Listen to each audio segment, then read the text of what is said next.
It meant something for us, because it's more than I, me, my, it's me, us, and they.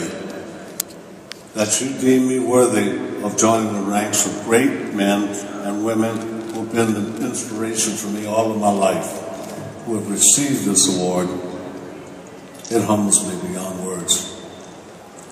And like many of you here of my generation, 30s, I guess. Anybody here born in the 1930s? I wish there was. No, I guess I'm just 2 or 3. My American experience was one that was steeped in the false ideology that we were at best second-class citizens. I was born motherless in Chicago during the Depression. My mother was put in a mental hospital when I was 7. And my future seemed destined to be an anonymous existence doing whatever was necessary to survive. I only saw gangsters in the 30s in Chicago.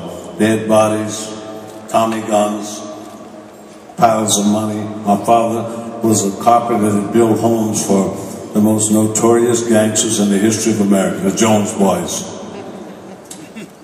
But luckily my beloved father would move my brother and I to Seattle after Capone ran the Jones Boys out of Chicago in 1941. They made $110 million, which is like $1 billion.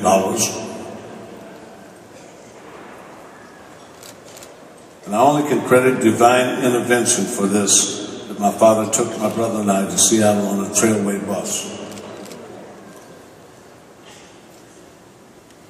Divine intervention, that's all I can say. I would find music in the path to what would eventually lead to a very different and equally unimaginable life for me. Unimaginable, something like tonight. During those leaner than lean years, we didn't have Will Smith or Michael Jordan, so Oprah Winfrey's to look to as role models.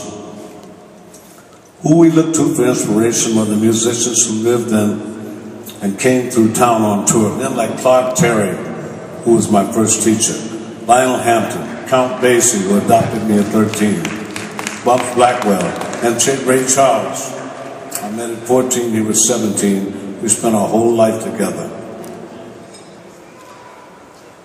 They took me under their wings and encouraged me not only where music was concerned, but told me what the great wide world and life was all about that existed out there for me if I wanted it. In fact, Ray and I met him when I was 14, he was 17 years old.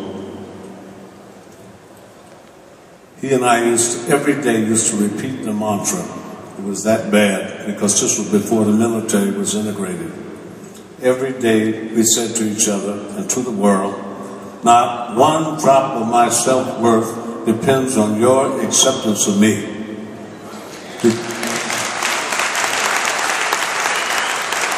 So we made sure we had the mental fortitude to deal with the harsh, in-your-face realities of what the times were about. I used to carry a .32 snub-nosed gun in my paper bag to get away from what the racism was about. And right along with those resources of inspiration for me were the men and women who carried the moniker Spring On Medal recipient by their names.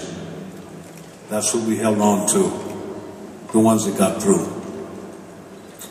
As I traveled my life journey, a journey which I cannot believe.